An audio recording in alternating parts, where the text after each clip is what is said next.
Good morning, শুভ সকাল। এখন ভেন্ডি দিয়ে আলু দিয়ে মা আলু কাটছে আর লাড্ডু মায়াপুর থেকে নিয়ে এসেছে। আমি একটু খেয়ে টেস্ট করে দেখলাম কেমন লাগছে, সবাই বলো। হেভি লাগছে। ভাত বসিয়েছি, ভাত হয়ে যাওয়ার পরে আলুটা কেটে নিয়েছি, ভেন্ডিটা কেটে নিয়েছি, পেঁয়াজটাও কেটে নিয়েছি, লঙ্কাটাও কেটে নিয়েছি। কড়াইয়ে তেল দিয়ে নিলাম।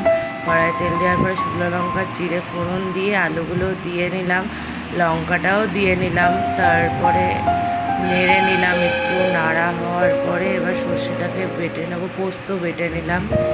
পোস্ত বাটার পরে পেঁয়াজটাকে ভেজে নুন দিয়ে হলুদ দিলাম, তারপরে নেড়ে নিলাম, একটু নাড়ার পরে জল দিয়ে দিলাম। জল দেওয়ার পরে পোস্তটাকে দিয়ে দিলাম, ফুটে গেছে। এবার আমাদের রান্না কমপ্লিট। এবার উচ্ছেটাকে ভেজে নিলাম।